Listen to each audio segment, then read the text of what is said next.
आज रविवार 22 जून 2025 तक अमेरिका, यूरोप और पश्चिम एशिया की शीर्ष खबरें यहाँ दी गई हैं। संयुक्त राज्य अमेरिका ने ईरानी परमाणु स्थलों पर हमला किया। ईरान इजराइल संघर्ष में एक नाटकीय वृद्धि में अमेरिकी राष्ट्रपति डोनाल्ड ट्रंप ने घोषणा की कि अमेरिकी सेना ने 22 जून 2025 की सुबह ईरान के 3 परमाणु स्थलों फोर्डो, नतांज और इस्फहान पर बहुत सफल हमले किए। ट्रंप ने कहा कि प्राथमिक स्थल फोर्डो पर बमों का पूरा पेलोड गिराने के बाद सभी विमान सुरक्षित रूप से अपने घर लौट रहे हैं। ये चल रहे संघर्ष में पहला सीधा अमेरिकी सैन्य हस्तक्षेप है, जो विदेशी युद्धों से बचने के ट्रंप के पहले के वादों के बावजूद एक महत्वपूर्ण बदलाव है। B-2 स्टील्थ बॉम्बर्स का इस्तेमाल। रिपोर्टों से संकेत मिलता है कि हमलों के लिए B-2 स्पिरिट स्टील्थ बॉम्बर्स संभवतः बनकर बस्टर गोला बारूद का उपयोग करते हुए तैनात किए गए थे। ईरान ने जवाबी कार्रवाई की कसम खाई। ईरानी सेना ने जवाबी कार्रवाई की कसम खाई है। अधिकारियों ने चेतावनी दी है कि यदि विदेशी हस्तक्षेप जारी रहता है तो बड़े पैमाने पर जवाबी कार्रवाई होगी। ट्रंप राष्ट्र को संबोधित करेंगे। ट्रंप के बाद में राष्ट्र को संबोधित करने की उम्मीद है। इसे संयुक्त राज्य अमेरिका, इजराइल और दुनिया के लिए एक ऐतिहासिक क्षण। ईरान को अब इस युद्ध को समाप्त करने के लिए सहमत होना चाहिए।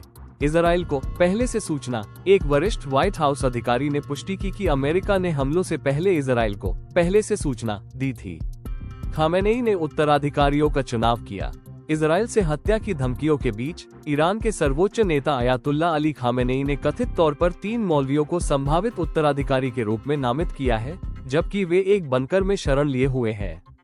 ट्रंप और हार्वर्ड डील। राष्ट्रपति ट्रंप ने उल्लेख किया कि उनका प्रशासन हार्वर्ड विश्वविद्यालय के साथ रद्द किए गए अनुदानों से संबंधित मुद्दों को सुलझाने और स्कूल को अंतर्राष्ट्रीय छात्रों को प्रवेश देने से रोकने के लिए काम कर रहा है, जिसमें जल्द ही एक समझौते की घोषणा की जा सकती है। पूरे अमेरिका में भीषण गर्मी की लहर पूरे अमेरिका को प्रभावित कर रही है। कुछ क्षेत्रों में तापमान 100 डिग्री फ़ारेनहाइट से अधिक हो गया है। एयरलाइन व्यवधान। अमेरिकी वाहक और एयर इंडिया सहित एयरलाइंस बढ़ते संघर्ष के कारण मध्य पूर्व के लिए उड़ानों को समायोजित या निलंबित करना जारी रखे हुए हैं। यूरोपीय संघ ईरान वार्ता विफल। ब्रिटेन, फ्रांस और जर्मनी E3 के विदेश मंत्रियों ने जिनेवा में ईरान के विदेश मंत्री अब्बास अराची से मुलाकात की, लेकिन वार्ता बिना किसी बड़ी सफलता के समाप्त हो गई। ईरान ने कथित तौर पर इजरायली हमलों के दौरान परमाणु वार्ता में शामिल होने से इनकार कर दिया। यूरोपीय नेताओं ने तनाव कम करने का आग्रह किया।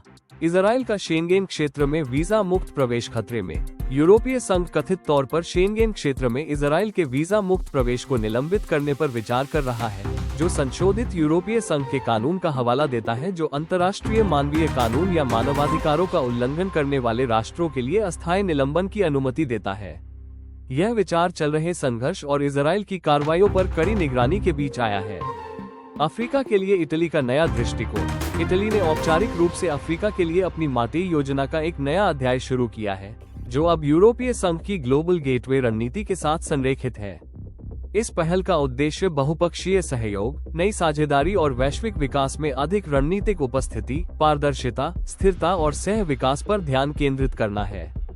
कनाडा यूरोपीय संघ और नाटो शिखर सम्मेलन। कनाडा के प्रधानमंत्री मार्क कार्नी 22 से 25 जून 2025 तक कनाडा यूरोपीय संघ शिखर सम्मेलन और नाटो शिखर सम्मेलन के लिए ब्रसल्स और हेग की यात्रा करेंगे। पश्चिम एशिया। अमेरिका ने ईरान इजराइल युद्ध में सीधा हस्तक्षेप किया। सबसे महत्वपूर्ण विकास सीधा अमेरिकी सैन्य हस्तक्षेप है, जिसमें 3 ईरानी परमाणु स्थलों फोर्डो, नतांज, इस्फहान पर हवाई हमले किए गए, जैसा कि राष्ट्रपति ट्रंप ने पुष्टि की है। ये संघर्ष को नाटकीय रूप से बढ़ाता है, जो अब सीधे टकराव के 9वें दिन में है। फोर्डो खत्म। ट्रंप ने कहा कि प्राथमिक स्थल फोर्डो पर बमों का पूरा पेलोड गिराया गया, जो गहराई में दबी हुई सुविधा को गंभीर नुकसान का सुझाव देता है। ईरानी राज्य मीडिया ने इन साइटों पर हमलों की सूचना दी है और हवाई सुरक्षा को सक्रिय कर दिया है। परमाणु सुरक्षा चिंताएं। रूस ने पहले इजराइल द्वारा ईरान के बुशहर परमाणु ऊर्जा संयंत्र को निशाना बनाने पर चेरनोबिल जैसी तबाही की चेतावनी दी थी। IAEA ने पहले ही नतांज के संवर्धन हॉलों पर इजरायली हमलों की पुष्टि कर दी थी। बढ़ते हताहत। एक ईरानी मानवाधिकार समूह ने ईरान में नागरिकों और सुरक्षा बलों सहित 657 से अधिक लोगों के मारे जाने की सूचना दी है, जबकि इजराइल में चल रहे मिसाइल और ड्रोन हमलों से 24 लोग मारे गए हैं और 590 से अधिक घायल हुए हैं।